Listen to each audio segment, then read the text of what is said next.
आज के अखबार में खबर आई है कि गाजियाबाद के कौशांबी में क्रिश्चियन मिशनरीज कन्वर्जन करा रही थी। कल अखबार में आया था कि गाजियाबाद में एक मदरसे में धर्मांतरण हो रहा था। मैं बार बार कहता हूं, कॉन्वेंट स्कूल और मदरसा ये कन्वर्जन के अड्डे बन चुके हैं भारत में, और अखबार में यह खबर छपने से धर्मांतरण नहीं रुकेगा।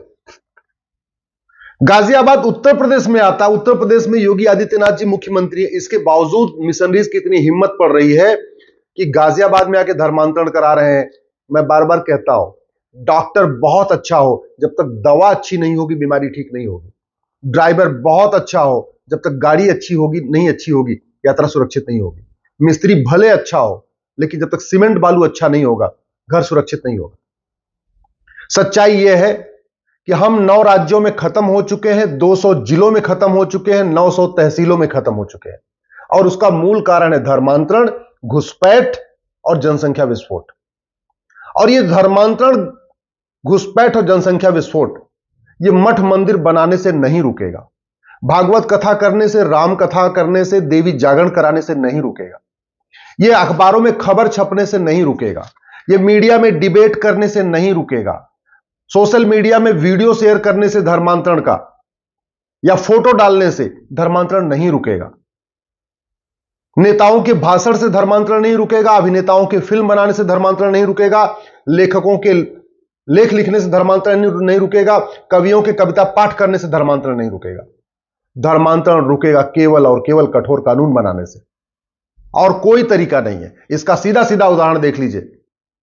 योगी जी कितने मेहनत के साथ काम करते हैं, इसके बावजूद भी गाजियाबाद जो दिल्ली से बिल्कुल सटा हुआ है, और गाजियाबाद का कौशांबी मोहल्ला जो बिल्कुल दिल्ली के आनंद विहार के बॉर्डर पे है, मतलब रोड के एक तरफ कौशांबी है, दूसरी तरफ आनंद विहार है, एक तरफ गाजियाबाद है रोड के, दूसरी तरफ दिल्ली है, वहां पे धर्मांतरण हो रहा है। और अमेरिका की मिशनरी आई है, वो भी धर्मांतरण शामिल थी वहां पे। हम कैसा वीजा दे रहे हैं कि लोग वीजा लेके आते हैं और धर्मांतरण कराते हैं, क्योंकि उनको खौफ नहीं। हमने वीजा में कंडीशन नहीं डाली कि अगर आपने भारत में आके धर्मांतरण कराया तो आपको 50 साल की सजा होगी, हमने वीजा में डाला ही नहीं। तो लोग वीजा लेके आ रहे हैं, दिल्ली में भी धर्मांतरण करा रहे हैं, बस्तर में भी धर्मांतरण करा रहे हैं, उड़ीसा में भी जाके धर्मांतरण कराते हैं, और छत्तीसगढ़ में भी धर्मांतरण कराते हैं। धर्मांतरण हमारी राष्ट्र की सुरक्षा के लिए खतरा है। मुगलों के टाइम में धर्मांतरण हुआ, अंग्रेजों के टाइम में धर्मांतरण हुआ, आज भी धर्मांतरण हो रहा है। कांग्रेस के शासन में भी धर्मांतरण हो रहा था, सपा के शासन में भी धर्मांतरण हुआ, बसपा के शासन में धर्मांतरण हुआ, अब योगी जी मुख्यमंत्री तब भी धर्मांतरण हो रहा है। क्यों? क्योंकि हमने किसी कानून में नहीं लिखा कि धर्मांतरण राष्ट्र की सुरक्षा के लिए खतरा है। ये पुराना वाला इंडियन पिनल कोड है, इसमें भी कहीं नहीं लिखा गया धर्मांतरण राष्ट्र की सुरक्षा के लिए खतरा है। ये नया वाला भारतीय न्याय संहिता है, इसमें भी कहीं नहीं लिखा हुआ है धर्मांतरण राष्ट्र की सुरक्षा के लिए खतरा है। न पुराने वाले आईपीसी में धर्मांतरण के खिलाफ हमने चैप्टर डाला, न नई आईपीसी में धर्मांतरण पे कोई चैप्टर है। धार्मिक भावना आहत करना अपराध है, ये पुराने वाले आईपीसी में भी था। धार्मिक भावना आहत करना अपराध है, ये नई भारतीय न्याय संहिता में भी अपराध है, लेकिन धर्मांतरण अपराध नहीं। जरा सोचिए कितनी कि धार्मिक भावना आहत कर दिया तो अपराध, लेकिन किसी को कन्वर्ट कर दिया तो अपराध नहीं। वो राज्यों पे हमने छोड़ा है, हमने उसको सेंट्रल लेवल पे डाला नहीं। अरे धर्मांतरण हमारी राष्ट्र की एकता अखंडता के लिए खतरा है। जिन 9 राज्यों में हिंदू खत्म हो चुके हैं वहां क्या सिचुएशन आपको पता है। जिन 200 जिलों में हिंदू खत्म हो चुके हैं, डेमोग्राफी बदल चुकी है, वहां पे क्या सिचुएशन है। वहां देश की एकता अखंडता काम नहीं करती, संविधान काम नहीं करता, पुलिस काम नहीं कर पाती। जिन 900 तहसीलों की डेमोग्राफी बदली है, वहां एकता अखंडता खत्म हो चुकी है, वहां एकता काम नहीं कर रही, ना भाईचारा काम कर रहा है। इसके बावजूद धर्मांतरण कराने वाले और उनके मददगारों पे यूएपीए नहीं लगाया जाता। यूएपीए कानून है, लेकिन यूएपीए में कहीं लिखा ही नहीं है कि धर्मांतरण से देश की एकता अखंडता को खतरा है, इसलिए धर्मांतरण कराने वाले उनके मददगारों पे भी यूएपीए लगना चाहिए। कहीं लिखा ही नहीं कानून में। जब लिखा नहीं तो पुलिस लगाए कैसे। धर्मांतरण राष्ट्र के खिलाफ एक इनडायरेक्ट वॉर है। मुगल यहां आए थे केवल और केवल लोगों को कन्वर्ट करने के लिए, बिजनेस व्यापार करने नहीं आए थे। अंग्रेज यहां आए थे केवल और केवल लोगों को कन्वर्ट करने के लिए। ईस्ट इंडिया कंपनी आई थी बिजनेस करना, वो व्यापार तो एक बहाना था, मूल मकसद था भारत में लोगों को क्रिश्चियन बनाना। मुगल यहां आए थे व्यापार के बहाने, व्यापार एक बहाना था। मूल उद्देश्य था लोगों को इस्लाम में कन्वर्ट करना, और वो आज भी हो रहा है। इसके बावजूद हमने धर्मांतरण कराने वालों के खिलाफ हम वेजिंग वॉर की धारा नहीं लगाते। वेजिंग वॉर के लिए पुराने वाले इंडियन पिनल कोड में भी सेक्शन 121 था, नए वाले भारतीय न्याय संहिता में भी सेक्शन 147 है, लेकिन जहां वेजिंग वॉर लिखा हुआ है वहां हमने लिखा ही नहीं है कि धर्मांतरण कराना भी एक वेजिंग वॉर है। ये लिखा ही नहीं है। जब लिखा नहीं है तो पुलिस लगाए कैसे वेजिंग वॉर की धारा? हालांकि वेजिंग वॉर करने पे आजीवन कारावास, फांसी की सजा है, लेकिन वहां कहीं यह नहीं लिखा हुआ है कि conversion is a waging war. धर्मांतरण एक ऑर्गेनाइज क्राइम है, संगठित अपराध है, एक व्यक्ति नहीं करता। आप सोचिए ना, यहां धर्मांतरण हो रहा है तो इसमें भारत के लोग भी बैठे हुए हैं और एक अमेरिका का मिशनरी आया हुआ है। सोचिए, अमेरिका से चल के आया हुआ है गाजियाबाद में। एक ऑर्गेनाइज क्राइम होता है। कोई एक आदमी उसको अपना घर देता है, कोई आदमी उसको पैसा उपलब्ध कराता है, कोई आदमी लिटरेचर बांटता है, कोई आदमी धीरे धीरे बरगलाता है, फिर बाहर से आते हैं। एक ऑर्गेनाइज क्राइम है। 5 लोग, 6 लोग, 10 लोग इसमें शामिल होते हैं।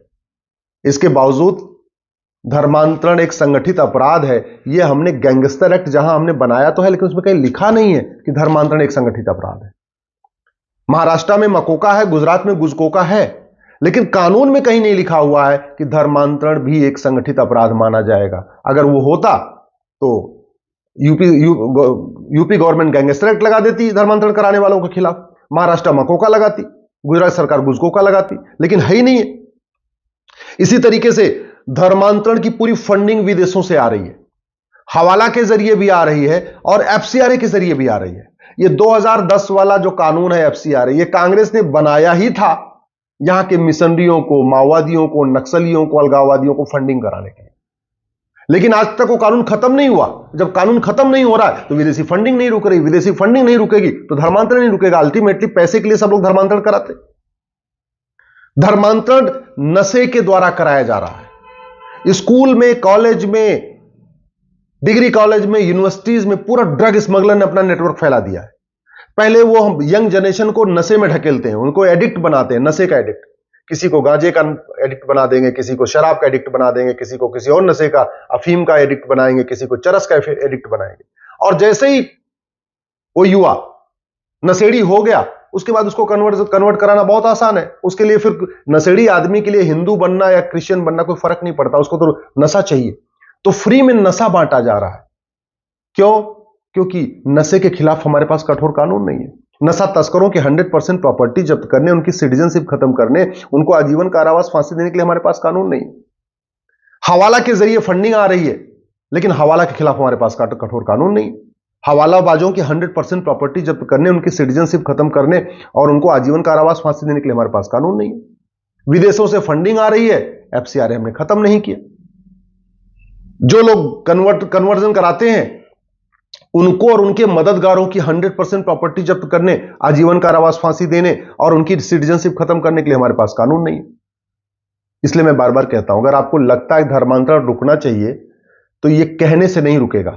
नेताओं के भाषण देने से, अभिनेताओं के फिल्म बनाने से, लेखकों के लेख लिखने से, कवियों के कविता पाठ करने से धर्मांतरण नहीं रुकेगा। गांधीवाद की बात करने से, राष्ट्रवाद की बात करने से, अंबेडकरवाद की बात करने से, लोहियावाद की बात करने से धर्मांतरण नहीं रुकेगा। राम कथा, भागवत कथा, देवी जागरण कराने से धर्मांतरण नहीं रुकेगा। एनजीओ बनाने से धर्मांतरण नहीं रुकेगा। है, हमारे पास सब कुछ है, एक से बढ़कर एक।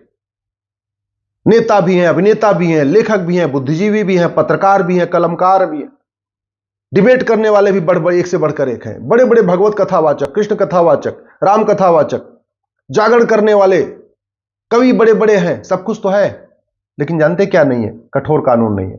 मेरी बात से सहमत हो तो इस वीडियो को अधिक से अधिक शेयर करिएगा।